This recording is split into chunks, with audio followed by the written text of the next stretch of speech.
All right, welcome. This is Robert Radcliffe, your host here of You're Sober, Now What? And the whole theme of this channel is about interviewing great guys, great people, men and women, like my friend Dale here, about achieving success after achieving sobriety. And for those of you that are maybe not in the fellowship of sobriety, I'm assuming and hopefully you're going to benefit from this message as well. But specifically for those of you that are, I guess, trudging this road of happy destiny, of our journey in sobriety, I know you're going to get a bunch of great information and inspiration from this guy here.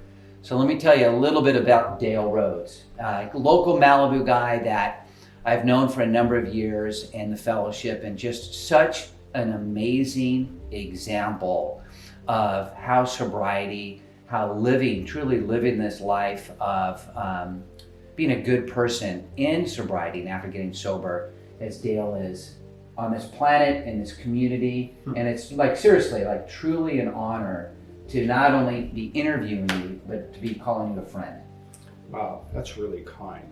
Thank you for the introduction. Yeah, I mean it. Yeah. I mean, there was a time that I wasn't so kind, and even in sobriety, the first few years, you're learning, you're character building. And just because you're sober doesn't mean you've graduated or, things are gonna change for the better. Right.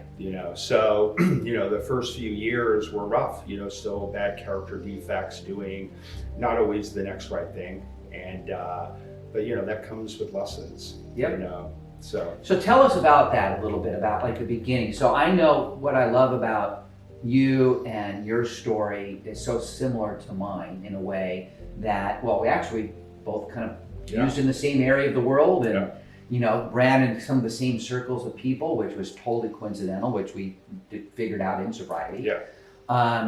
But, both of us, as far as after getting sober, no one handed us a career. No one handed us a big fat trust fund. No one handed us really anything. It was about you and myself included going out there and kind of achieving what we've accomplished in life.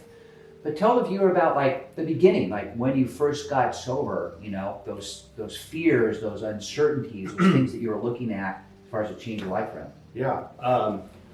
Well, I think I was trying to get sober for quite some time. I grew up in Section 8 in the Canoga Park area. Mom and dad, drug addicts, alcoholics. They broke up. I was abandoned at about 8 years old. So, there was early childhood trauma there, being molested by a family member.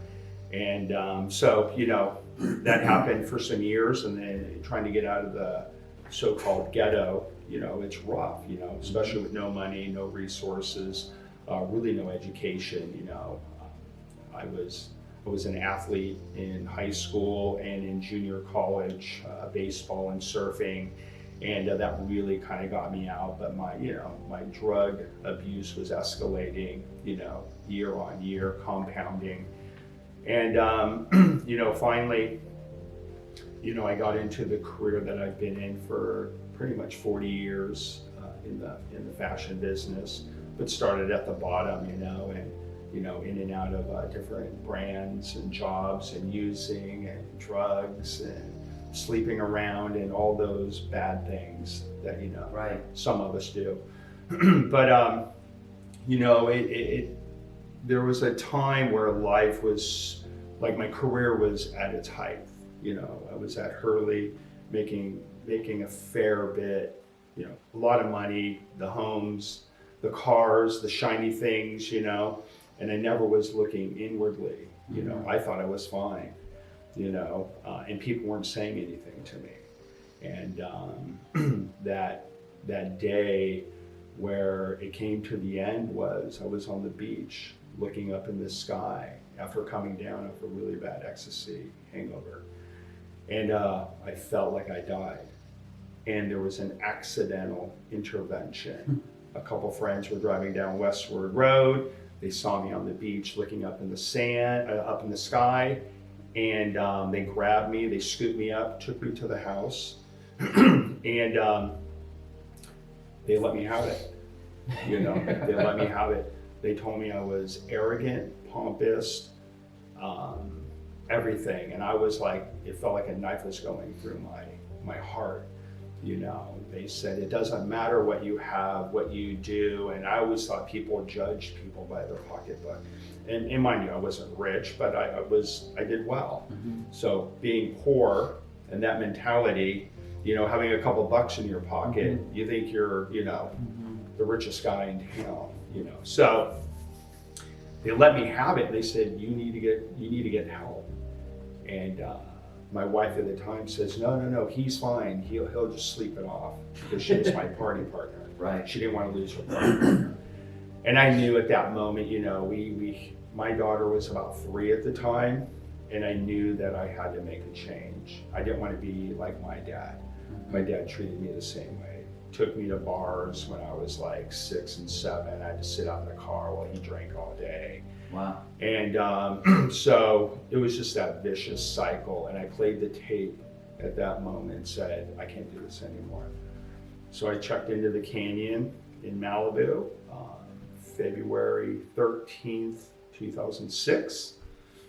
So that makes it a little over 16 years of sobriety.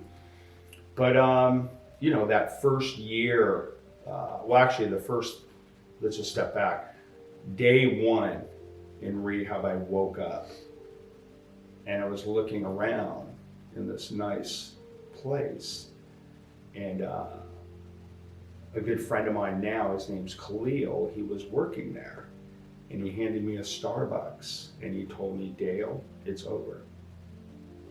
I was like, what's over? He goes, it's over. You don't have to do this anymore. I'm like, do what anymore? He goes, create drama and wreckage. He goes, it's just over. And the way he said it, I was just like, wow, it was so calm. And it was kind of soothing, because I was so, you know, at the moment I was so scared. Right. You know, I didn't know what's next. So I just took direction, you know, and, I just, and then the hard part began. Right. So, you know, it was, The hard and the good part. well, the hard and the good part, but you know, I did everything, and Khalil became my sponsor, and he says, do not do anything in the first year. Do not do anything. I quit my job at Hurley. So you did everything. I filed for a divorce. What else did I do? I did a host of things that I wasn't supposed to do. And, but you know, I felt like I needed to make these changes. Right. And so I was going down that path, and it was rough. You know, it was during the housing crisis, and I was going through a divorce, and that divorce was about 7 years, and it was brutal. And you know, from having a bunch of things to moving into the Malibu hotel with a 4-year-old daughter, and lost my home. The attorney bills were insane. I was just about homeless. It was the craziest thing. I was living in that $1,100 a month pad with my daughter, quit my job, going through a divorce, and scared as hell, you know. But I kept going to meetings, and I said, you know, I'm starting over. Yep. So, you know, that was the beginning. And Breakdown before the breakthrough. yeah. And then rebuilding the career and being a father Right. in a brutal divorce. Right. You know, if I may, let me interject for just Yes. a moment. Going back to when you were living at the hotel, you know, you had a major breakdown. You know, and I think for the viewer, it's important for those that, you know, it's sometimes getting sober, it's not all about like all pink clouds and everything is just great from that moment on. You know, life is lifing along. You know, things are happening. And, you know, for those, there's some that they get sober and the clouds part, the seas part, and then just an easy cruise. And that's awesome.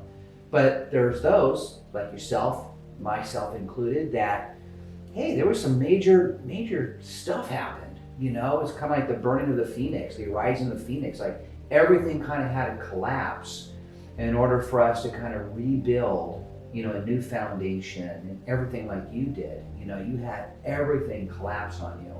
And then going through the divorce, which, you know, for those viewers and stuff, I've been through too. They're challenging, Yeah. you know, and you get through it sober. Yeah. So tell us a little bit about that as far as So- dad and raising Saxon and. Yeah, so you know, with limited resources, going through the divorce, getting hammered from the other side, raising a daughter, and then trying to be mindful to not bash the ex-wife, you know, because you're frustrated. And you know, hey, I was never taught much from my mom and dad. Bless their heart, but you know, they weren't capable of teaching me how to be a man. And so this was like a lesson. And so I just took it a day at a time and just like prayed on it.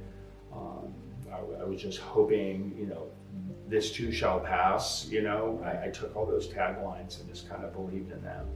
And so, you know, the breaking point for me was like, I had to get, because I had the big income, the things, I had to get humble. Because now I thought people are looking at me and going, oh my God, he lost it all. He's a loser. He's in a divorce. You know, I thought people judge people by the pocketbook. And, you know, I realized that most people are not like that. Right. They root for the underdog, you know? So I had to sell the cars and I had to start over. And I had one job where I made $100. I made $100, and you know, that was very humbling. And when I made that $100 doing a deal in the fashion business, you know, they came back and said, hey, we need another one, and they made a couple $100. And you know, coming from making a lot to $100 to $200, I went, you know what? If I put my head down and grind through this, and get some humility in my life, and go, this is just what it is, and keep, you know, pressing forward, you know, it's going to happen. And it did, you know. I worked a few years just printing t-shirts for companies and restaurants, and that led me to this facility in Compton, where I was doing business with them, and they really liked me, and then they hired me to be their VP of sales for their company of 68 years. So, you know, I came in, you know, my skill set. Now, is this Keaton? This is Keaton, Yeah. Keaton USA. So my price point, my skill set number is X, but they were like, hey, we only have Y right now. And I said, I will take Y right now. Awesome. It was more money than I was making doing a few $100s here and there. And I've been at this company 10 years now. Yep. And I've worked my way all the way up, and you know, things are really good, and I've learned a lot of lessons. I'm with an amazing woman who's in the program as well. Michelle. Michelle, Which is awesome. which I met, you know, on the beach when I was coaching the surf, you know, the surf kids at Malibu High.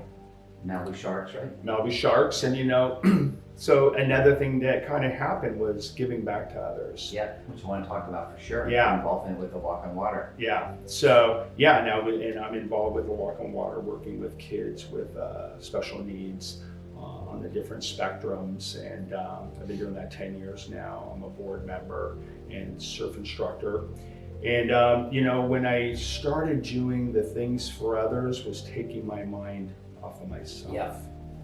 You know, I've been doing service for about 10 years. If it's, you know, Malibu High School, middle school, or a Walk on Water, or whatever it is. Right. You know, I'm always trying to give back. And that's what's awesome, I think, about our 12 steps, right? The 12 step of giving back and being of service. For me, and obviously with you with the Walk on Water, Malibu Sharks, we're of service, do the best we can to be of service where we can, in and Yeah. outside the rooms of our fellowship, you know, just to be a good person out in that world. And that's one of the things that I think we've both have brought to the table for those that know us, our communities, you know, charities that we're involved in, people that we try to help. Is I know you have, I know countless others, and I'd like to include myself in that group, have become powerful forces of goodness, as Jerry Shamala said to me once. I thought was like the best compliment of all. To just be out there and be helping people. You touched on so many things that were so great and I think inspirational for the viewer, but I can so relate too. I didn't realize you and I went through such similar paths in regards to those breakdowns to breakthroughs. And funny, like I too thought like, oh, there's so many people going to be judging me, I had just published that book, 180 Degrees, right? So it's a, autobiography. It's about being successful, etc. And, some of it's about monetary success. And I published it in 2009. Well, it was just as things were crashing economically. My world was, I just got caught in this perfect storm. I had like 70, 80,000 a month going out and nothing coming in. And I was like, oh my God, this is so embarrassing. I just told the world in writing how to be successful out there, and I'm freaking losing my shirt. I'm losing everything. Yeah. And I remember coming to peace with that and just going, you know what?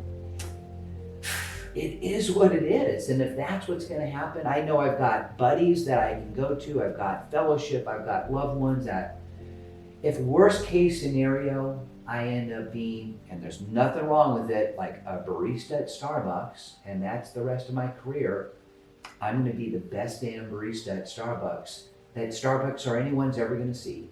And accepting that I was going through a really challenging time and being at peace with it, And you've done the same thing, you were just it sounds like, you came at peace with it. And there was that, okay, you know what? God, the universe, I'm being served a big slice of humble pie. Yeah. And I'm going to make the best of it. Yeah. I'm going to do that job for $100. I'm going to make $200, even though I used to make way more. I'm just going to do what it takes, and I'm going to persevere and get through this. Yeah. And I commend you. That's awesome. Yeah, and I think, new sobriety, we get sober and we're like, okay, when's the magic going to happen? When's the $300,000 job coming? We want it so quick, and sobriety, it's a beautiful journey. There's no race, there's no graduation, and we all go through our things. But the beautiful thing is that sobriety and success is attainable for all of us. Head down, work hard, do the next right thing, and things happen. For sure. It really does. I know so many people that are successful because they got right-sized, they worked hard, they're giving to others. There's a true formula of being successful in sobriety. You just got to roll up your sleeves and do it. Were there any mentors, any people that you either listened to or followed, or like podcasts or books, anything that really influenced you? I surrounded myself with winners. Yeah. My employer has 24 years of sobriety. My girlfriend has 13 years. You have a gazillion years. Khalil has 19 years. We have to surround ourselves with winners. My employer has 24 years of sobriety, and I'm with him all day, every day. My girlfriend has 13 years of sobriety, and I'm with her every night and weekend. I surf with you. I really surround myself with people in the program because it keeps me right-sized. Yeah. I'm honest, and I feel secure. Right. It's security. I need to dig into the books more.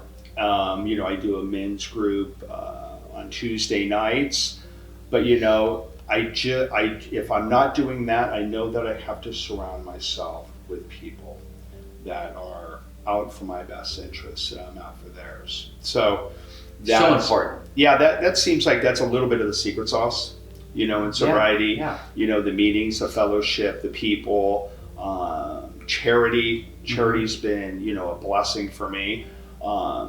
And giving that back, I'm rewarded. The spiritual bank gets me through the days, and it gets me through the tough times too. Yep. I met the guy that you work with, your boss. What's his name? Mac. Oh, so funny and awesome. Yes. We served at the ranch. Yeah. And his kids.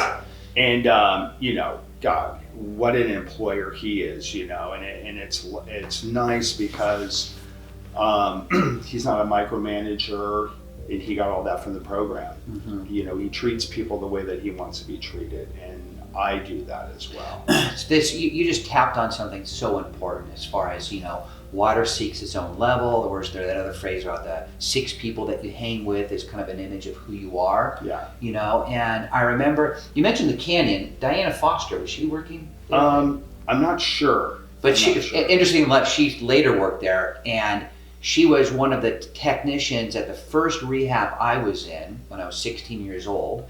And I remember one of the messages that they left with me is, you need to hang with winners. And at the time, I'm like, well, I'm not going to end my relationships with my posse, with my boys. I mean, they're all the drug addicts, but I can't leave them. And it was so difficult at the beginning to do, but it was so needed to surround myself with like-minded people that were, trying to get sober or have already achieved sobriety. And then later in life, I find myself I still love all my old friends very much, but there's kind of a disconnect of what our priorities are in life. One of yours is, you're a great dad for Saxon, you're a great partner and spouse for Michelle, you're, a Walk on Water ambassador, obviously working Caton USA, great in the fellowship, we're of service to newcomers when we can. So our priorities change, and we'd like to be around people that kind of share in that same thing. Yeah, I mean, it takes up your whole day. So there's no room for the bottom dwellers. Yeah. Which were once our greatest asset. Yeah. And life changes, and if we want to see the progress and we want to see the magic happen, we have to hang out with the winners. Yeah. I really hung on to that. Water seeks its own levels. Alcoholics, using alcoholics hang out with each other. Cheaters and liars hang out. The top 1% of wealthy humans hang out together. So we all find our cliques. And old character, we have that clique. New character, we have our new clique. So there's just no room for that. And not only that, there's no room for error in this program. So, dude, you nailed it. That's that's such an important topic that many times I don't hear myself talking about with others, but so important. Yeah. And as far as just that, you're right. It's like crabs hang at the bottom and pull each other down sometimes. Yep. Crabs in the bucket, that sort of metaphor. But you're right. It's just as you progress in life, you kind of want to surround yourself with people that kind of have the same goals. And back to your comment about there's a lot of jealousy when people see someone thriving, and those are the folks that are a little more broken inside. Because I remember when I was broken, I would see successful people. I'm like, oh, they're spoon-fed. Mom gave them the money. They got the big car because of this or that. You never looked at it like maybe they worked really hard. Right. And got it. And, I hang out with a group of men that we root each other on. And in life, we have to be rooting everyone on, even if they have more than us. It's good for our psyche, and it's good for our spiritual bank. Tearing people down shows us that there's still a lot of work to be done internally. For sure. And, when we wake up in the morning, if we're a little crunchy, we have to identify the crunchiness and why we're crunchy. And when we wake up really happy, we have to identify the happiness. And I like to stay in the happiness. And, the morning meditation is really key of clearing the wreckage of yesterday. Right. If there was any wreckage. But it gives us a clean slate to start our day positive and rooting people on. So funny. Right when you said that, I remember the moment I noticed the shift in me is, and I was guilty, again, because we started off with very humble beginnings. And, I remember when I was a kid, I remember pointing out to my mom, we were in her car, which is an old, beat up Oldsmobile. And, I looked at a Jaguar as a kid. I'm like, wow, Mom, that's such a cool car. And I remember those rich people, they shouldn't be driving that car. There's homeless out there. They should be feeding the homeless. And so there's always this negative connotation and contextualization around those with money that I kind of grew up with. Yeah. you know, and I'd look at, you know, someone maybe young driving a Ferrari or something like that, and I too would be like, oh, you know, he was given that, and oh, that pompous jerk, and, you know, and I was so guilty of that. And as I started finding success and looking at others that had success, I remember I was on the phone with a client of mine who was kind of a friend at the time, Ving Rhames, okay, so from Pulp Fiction, the actor, and he told me how much he made in Mission Impossible 2 for a short amount of time on camera. And I was like, in my mind, I'm like, dude, that's awesome. Like, I can't believe they're paying you that much money for, you know, being one of the surviving cast members, you know, to push on to the next thing. And I remember at that moment, I'm like, after I got off the phone with him, I'm like, wow, I was genuinely happy for someone's, you know, windfall. Yeah. It wasn't like, oh, you're so lucky. I wasn't envious. I was really happy for someone. And that, whenever Mission Impossible 2 aired, that's when that moment happened for me, where I started like cheering people on and going, awesome, thank you. Even those in my business that do more than I do, I look at them and I'm applauding them, like, dude, or girl, whoever it is, dudette, thank you. Like, that's inspiring. That's awesome. I want to do more. Yeah, because we only penalize ourselves with negativity. Yeah. No one around us gets to be penalized by our negativity, because most people just shun it off. Right. We're the ones that have to sleep with ourselves with that space in our head of negativity. So who's winning? Right. Do you know what I mean? Who's really winning? And when you can flip the script to being positive and rooting people on, you'll start to see your life become more positive and you'll be more successful. Right on. Well, speaking of success and speaking about going out there and doing stuff, this interview, this time with you, Dale, is so awesome. And I know we both need to kind of get going in our days, but I really hope that there's like so much stuff here to talk about with you that I would love to do like another follow-up interview and talk to the viewer and hopefully inspire someone. Yeah, I would love that. I mean, we can probably go on for hours. We really could. You know, because I think we have the fervor of sobriety and we want to like spread that message and we want everyone to win. You know, it's great to see people winning and newcomers winning because it's a tough path. Right. You know, and so yeah. I'm coming back. Right on. That's awesome. And before we depart here, I want you to do a quick plug for A Walk on Water. Tell the viewer a little bit about it and how they can maybe be of support. And yeah, you know, so Walk on Water is it's a 501c3 charity organization that we have 12 events across the country, and we take all special needs surfing for surf therapy. So it's changed not only the kid's life but the parent's life. Because when you have any type of needs, it's a 24/7 job for the parents. So they get to come down.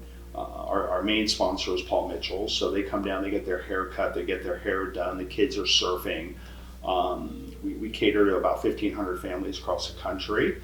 And, you know, we're self-funded, so donations are great. But what's even better is coming down and supporting on the beach and cheering on the kids. So, yeah, check us out, awalkonwater.org. By the way, and such a great charity. And I've been to some of the events. And speaking of Paul Mitchell and John Paul DeJoria, actually lives right up here. That's an inspirational story too. Yes, yeah. In his background, similar to ours, except he's at a different level financially, which is awesome. Exactly. There's an example of, you know, lives right up the street, great guy. My son and his son were friends for a long time, and I just would look at him and his success and go, dude, right on. Like, you deserve all of it. And he gives a lot of money. Such a good guy. He's so good for humanity and inspirational for everyone. No question. So no question. We applaud him. And I applaud you, and I appreciate you so much of being here, taking the time to do this. Thanks for also being that plug for A Walk on Water. It's a great cause. And also you're with Caton USA, which is a great, great apparel, surf apparel, great stuff that you're, providing around the world. So check that out. And then I'll do a quick plug for my books, 180 Degrees and 12 Simple Steps to Loving Life. can be viewed at www.180life.us. Thanks so much for watching. I really hope that you got a lot out of this interview. I know I did. And, I did. It was my meeting for today. Yeah, right on. Awesome. Hey, thanks for viewing. Subscribe, tell a friend, do all that kind of good stuff, and we'll see you on the next episode.